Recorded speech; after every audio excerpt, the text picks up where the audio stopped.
Cet après-midi, Seigneur, tu es capable de faire quelque chose de nouveau dans notre vie. Tu es capable, Seigneur, de créer là où il n'y a rien qui existe, Seigneur.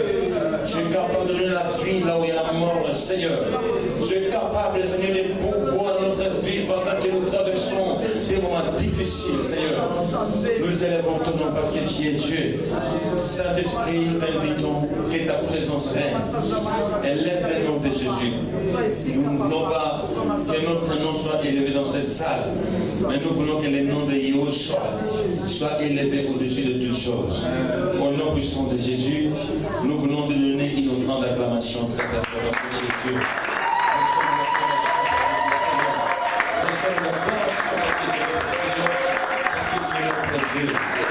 Au nom de Jésus, nous allons prier. Disons 3 fois Amen très fort. Amen, Amen, Amen. Alléluia. Et je dis merci à Dieu de m'avoir accordé ce moment afin que nous puissions partager sa parole de Dieu. Vous savez, c'est une grâce de se tenir devant vous afin que nous puissions partager la pensée de Dieu aujourd'hui.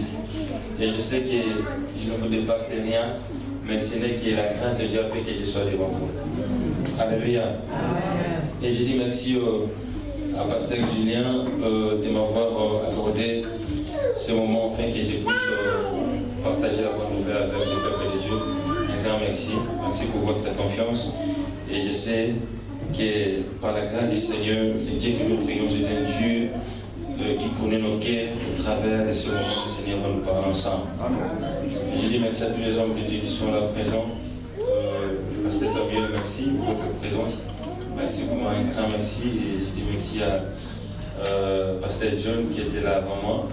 Et je sais que nous avons été vraiment grandement bénis. Alléluia. Et je dis merci à toi qui est là présent. Malgré aujourd'hui c'était la journée sans voiture, mais tu t'es pressé pour venir ici à l'église. Alléluia. On a eu la chasserie ce jour dans les églises. Pourquoi? Parce que c'était la journée sans voiture. Mais quand je te vois la gloire de Dieu sur toi. Quand je te vois, je vois la bonté de Dieu dans ta vie. Alors moi je crois que la manière dont tu es entré ici, ça ne sera pas de la même manière que tu vas sortir de ça. Si quelqu'un croit, dit très fort Amen. Gloire au Seigneur. Et nous bénissons le Seigneur, on était ici depuis vendredi. Nous passons un très bon moment dans la présence de Dieu. Le thème principal, c'est dans Matthieu chapitre 24, verset 15 Et par la grâce du Seigneur, il y a beaucoup de hommes de Dieu qui ont parlé de la parole du Seigneur. On était vraiment bénis. Mais aujourd'hui, le Seigneur m'a fait grâce afin que nous puissions partager aussi quelque chose de très important. Ici, on nous dit, dans Matthieu chapitre 24, verset 15, c'est pourquoi, lorsque vous verrez l'abomination de la désolation dont a parlé le prophète Daniel, établi en les saints, que c'est lui qui lit, fasse attention. Alléluia. Et vous allez remarquer par rapport aux choses que le Seigneur est en train de partager avec ses disciples, et il est en train de parler des choses par rapport à la grande tribulation. Alléluia. Donc il est en train de parler de choses qui doivent arriver. Et je bénis le Seigneur pour ce que l'homme du Dieu, le pasteur Julien, a dit tout à l'heure. Il a dit une chose qui m'a tellement touché. Il a dit une chose que le Seigneur a voulu que les hommes de Dieu puissent pas s'enseigner pour que nous puissions nous préparer afin que nous soyons enlevés avec le Seigneur. Pour que les moments difficiles qui viendront, pour que nous ne puissions pas nous retrouver là-dedans. Alléluia. Voilà, c'est très important que l'Église de Dieu se réveille. Vous savez, aujourd'hui, si nous regardons l'Église, nous voyons que beaucoup de choses sont en train de dormir dans l'Église. Donc, l'Église de Dieu aujourd'hui doit prendre conscience de leurs responsabilités dans la société. Parce que si nous n'arrivons pas à prendre conscience de notre responsabilité, bien aimé, nous risquons de passer à côté. Alléluia. Mais nous bénissons le Seigneur parce qu'à chaque fois que le diable fait de tous les moyens possibles pour déstabiliser les enfants de Dieu, mais le Seigneur par sa grâce, il fait susciter des hommes de Dieu, des gens qui les servent avec fidélité, avec amour, et ces gens prêchent la bonne nouvelle afin que le peuple de Dieu soit éclairé. Amen. Alléluia. Et voilà pourquoi ce matin, je voudrais beaucoup plus parler sur la parole de Dieu. Et bien, je voulais dire une chose. Vous savez, nous sommes l'Église. Et nous remarquons, comme définition l'église, c'est ecclésia. Alléluia. Donc, si nous essayons d'aller dans la profondeur, vous allez remarquer que l'église c'est un endroit où des gens que le Seigneur a sauvés se retrouvent. Alléluia. Donc, l'église, comme toi et moi, nous sommes l'église. Donc, ça veut dire qu'il y a Christ qui a payé un prix fort afin que toi tu te retrouves là où tu es assis. Alléluia. Voilà pourquoi c'est très important, bien aimé dans le Seigneur, que quand nous venons à l'église, nous ne venons pas à l'église pour que nous puissions recevoir des choses venant de la part du Seigneur. Mais nous devons comprendre que si nous venons à l'église, nous venons aussi pour faire de tous les moyens possibles pour connaître les voies de Dieu et connaître aussi la volonté de Dieu par rapport à notre vie. Alléluia. Amen. Voilà pourquoi c'est très important que nous, en tant qu'enfants de Dieu, nous puissions donner beaucoup plus de la considération à la parole de Dieu. Et vous allez voir, ici, c'était la prophétie que Daniel avait parlé, que Christ il était en train de confirmer la parole que Daniel avait dit. Et vous allez remarquer, la prophétie, ce n'est qu'autre que la parole de Dieu. Amen. Alléluia. Amen. Donc, bien aimé dans le Seigneur, je voulais dire à quelqu'un ce soir, cet après-midi, que la vraie prophétie, ce n'est pas, je ne sais pas quel prophète qui est en train de prophétiser sur toi, mais la vraie prophétie se trouve dans la parole de Dieu. Amen. Or, la parole de Dieu, c'est une vérité qui est absolue. Ça veut dire que des prophètes peuvent changer leur manière de prophétiser. Mais la parole que Dieu a dit au travers de sa parole ne changera jamais. Et voilà pourquoi le problème maintenant, c'est quelle est la place que nous, l'Église, nous donnons à la parole de Dieu. Vous allez voir qu'aujourd'hui, beaucoup de gens ne donnent pas beaucoup plus de la considération à la parole de Dieu.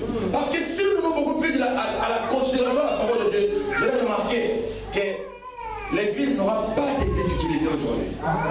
Nous, les hommes de Dieu, on est en train de souffrir, même par rapport à l'œuvre de Dieu, même par rapport chercher à mener les gens pour servir Dieu à l'église.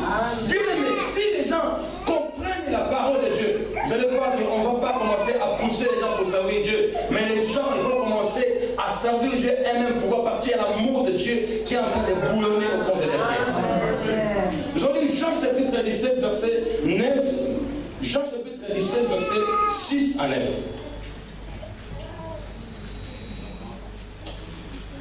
Si quelqu'un trouve dans la salle, peut nous lire rapidement.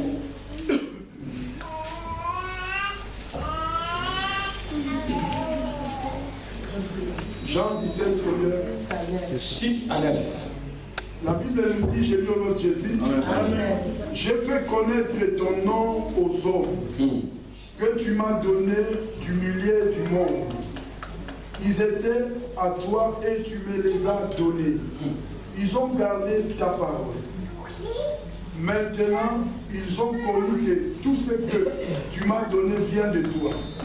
Car je leur ai donné les paroles que tu m'as données.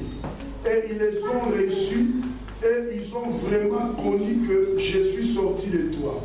Ils ont cru que tu m'as envoyé. C'est pour eux que j'ai pris.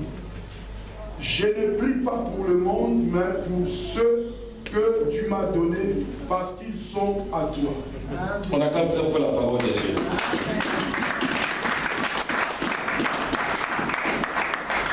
Vous allez remarquer ici les titres principaux tout au-dessus de ta Bible, tu verras qu'on a marqué que Jésus prie pour ses disciples. Vous savez, les problèmes de Jésus sur cette terre, Jésus avait compris une chose par rapport au temps qu'il a passé avec ses disciples. Il avait compris que les rôles qu'il devait confier les disciples, c'était une responsabilité très importante.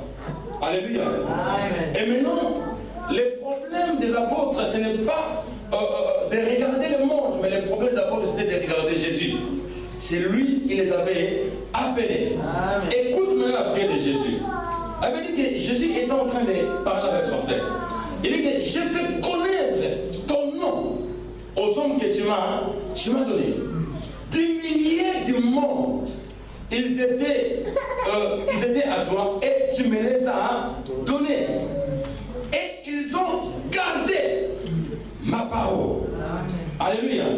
Je vais dire amen très fort. Amen. Et il continue à dire, il dit maintenant, ils ont connu que tout ce que tu m'as donné vient de toi. Alléluia. Amen. Et vous savez, le Seigneur, Jésus, avant d'abord que les disciples puissent comprendre réellement que c'est Dieu qui a envoyé Jésus, d'abord, les disciples devaient d'abord commencer à comprendre ce qu'était la parole de Dieu. Alléluia. Il dit, je leur ai fait connaître ta parole. Maintenant, le problème, c'est quoi? Le problème, c'est que Dieu peut nous parler. Mais la question que nous pouvons nous poser, quelle est la manière dont nous donnons la considération à cette parole-là? C'est ça le problème de l'Église d'aujourd'hui. Vous savez bien, mes amis Seigneur, j'essaie un peu de regarder les dictionnaires bibliques. La parole de Dieu en hébreu, c'est Dabar. Dabar qui veut dire sa représentation, la représentation de sa révélation en personne. Cela veut dire que c'est lui qui connaît la parole de Dieu. Et cette personne-là connaît la révélation de Dieu lui-même. Alléluia. Amen. Et vous allez remarquer, mes amis, le Seigneur, pendant tout ce temps que Jésus a passé avec ses disciples, chaque disciple avait une révélation particulière par rapport à Jésus. Amen. Et vous allez remarquer même Matthieu. Matthieu avait, lui, par rapport à son évangile, il a présenté Jésus comme le roi Messie. Alléluia. Amen. Il a présenté Jésus comme le roi Messie. Donc, ça veut dire que c'est lui qui était venu accomplir l'espoir d'Israël. Donc, le Messie qui devait venir pour sauver l'Israël. Alléluia. Amen. Et la deuxième chose, vous avez remarqué que même Marc, il a présenté Jésus comme serviteur, le Messie, c'est lui qui devait souffrir. Alléluia. Amen. Et si vous allez jusqu'à Jean, vous allez remarquer que Jean, il a beaucoup parlé plus concernant la divinité de Jésus. Amen. Ça veut dire que tu ne peux pas aller de la profondeur avec Dieu si tu ne les comprends pas réellement. Amen. Donc pour aller de la profondeur dans la parole de Dieu, tu dois d'abord commencer à avoir la révélation de la parole de Dieu.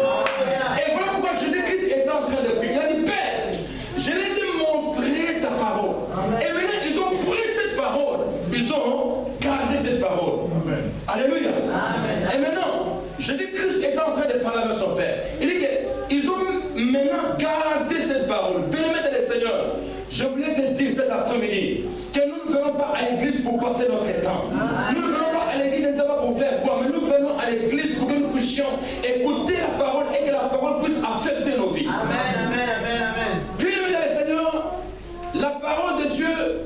Je disais auparavant que c'était une vérité qui est absolue. Vous savez que la parole de Dieu va commencer à se manifester dans ta vie par rapport à la considération que toi, tu es en train de donner à cette parole-là. Alléluia. Vous savez, David a compris une parole. Il avait compris une chose dans Psaume chapitre 119, verset 11. Il dit que je sais ta parole dans mon cœur. Pourquoi il est en train de dire à Dieu que Seigneur, je sais ta parole dans mon cœur pour que je ne puisse pas pécher. Donc ce qui était important pour David, c'était la considération qu'il avait par rapport à la prophétie, qui est la parole de Dieu. Parce que tu ne peux pas donner de la considération à la parole de Dieu sans pour autant connaître Dieu lui-même. La première des choses, pour donner de la considération à la parole de Dieu, tu dois commencer d'abord à connaître d'abord Dieu. Je peux dire amen très fort. Vous savez, connaître Dieu, c'est la chose la plus importante. Et si vous lisez Osée chapitre 4, verset 6, vous allez voir. Vous allez remarquer que dans cette époque-là, l'Israël se sont détournés pour faire beaucoup de sacrifices plutôt à ce que ça connaître Dieu. Ils se sont donnés à faire beaucoup de sacrifices, mais ils n'avaient pas pris le temps de connaître Dieu. Qui était le Dieu d'Abraham, le Dieu d'Isaac et le Dieu de Jacob. Et voilà maintenant le Seigneur.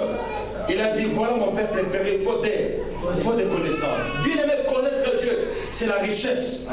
Connaître Dieu, c'est la meilleure des choses.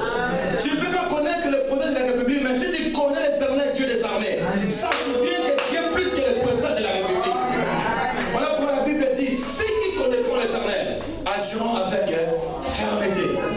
Voilà, aujourd'hui nous voyons même dans l'église, nous remarquons, l'église est ballottée. Nous remarquons que beaucoup de gens sont en train de changer des églises. Pourquoi? Parce que les gens ne connaissent pas le Seigneur. Parce que si tu connais réellement le Seigneur, puis le Seigneur, tu vas donner de la considération à la parole de Dieu. Parce que tu ne peux pas connaître Dieu lui-même si. Donc tu vas donner de la considération à la parole de Dieu si tu n'as pas eu le temps de comprendre Dieu de la profondeur. Alléluia. Voilà pourquoi j'ai une bonne nouvelle pour toi cet après-midi. Je vais te dire que la parole de Dieu, c'est Jésus-Christ lui-même. Parce que c'est lui qui connaît la parole de Dieu. Puis le cette personne, même s'il est pauvre, mais c'est béni parce qu'il est riche plus que tous les riches de cette terre. La parole de Dieu a la capacité de changer la vie d'une personne. Vous savez, la Bible dit que Jésus, un jour, il s'est retrouvé devant la tombe de Lazare. Il était devant la tombe de Lazare, tout le monde était là. Tout le monde était paniqué. Pourquoi? Parce que Lazare était mort. Mais vous savez une chose, les pharisiens étaient là. Ils étaient incapables de faire quelque chose pour Lazare. Marie était là et Marthe. Ils étaient incapables de faire quelque chose pour Marie, pour Lazare. Mais la Bible dit que quand Jésus-Christ s'est présenté devant la tombe de Lazare, vous savez, il a dit, Père, je sais que tu me choses toujours. Mais je prie pour que ce peuple croit réellement que c'est toi qui m'as envoyé. Donc le problème de Jésus, ce n'était pas la relation qu'il avait avec Dieu, mais c'était le peuple qui était là à côté. Alléluia. Et maintenant le problème, ce n'est pas à Dieu, mais le problème c'est toi. Comment est-ce que tu donnes de la considération à la parole de Dieu? Voilà pourquoi Jésus, quand il s'est retrouvé devant la tombe de Lazare, 4 jours s'étaient passés. Les asticots ont pris possession du corps de Lazare. Mais la Bible dit qu'il est Dieu de la parole. Lui-même qui était la parole de vie. Quand il a prononcé une parole, il a dit seulement que Lazare sort. Et les asticots, je dis, étonnés de voir les asticots en train